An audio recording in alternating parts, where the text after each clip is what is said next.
So, what did you miss at Jubilee today? Well, actually, I guess, what did you miss at Jubilee yesterday? I didn't get this recording done, so you can tell I'm not in my office, and maybe I even look a little disheveled. A couple things happened after church yesterday, so I wasn't able to get this done. But here we are now. And what did you miss yesterday? Well, you missed a beautiful day. Um, you missed wonderful music. Daniel was back, and it's always good to have our music director back. And you missed my sharing an imaginary argument that I had with Jesus. Um, I imagined Jesus and I sitting in my backyard playing guitar.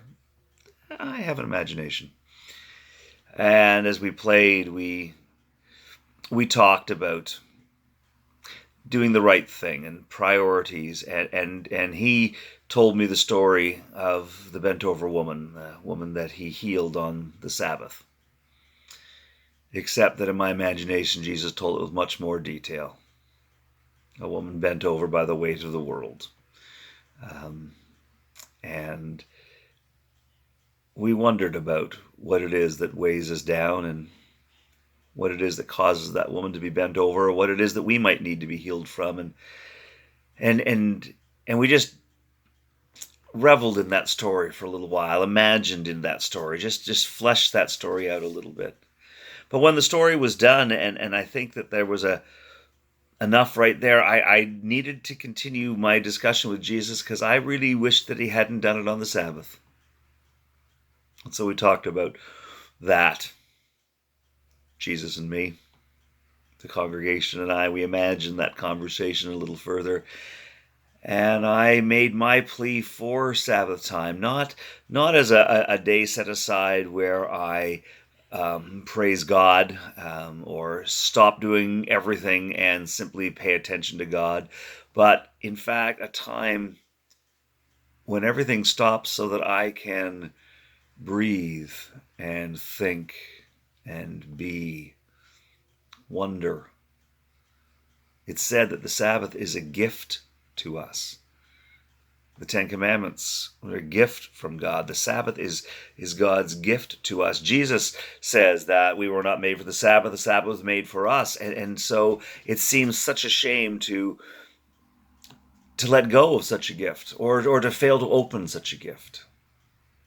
And so we wondered together about the need for time to think and wonder, to work our way through all of the events going on in the world right now. As we come into a time of election, as we see changes around the world, do we really have time to stop and think and wonder, or are we just responding to the loudest voice or the last voice we heard? Do we really want the loudest voice to be the one that dictates our way forward? Is that really wisdom? Is that what God asks of us? And so I took that to Jesus. And I imagine that Jesus took my point. And really, when you get down to it, our whole gathering was very much like that. It was an engagement, a time to wonder, a time to recognize God's presence and to engage. And I hope that when the service was over, we came out different than when we came in.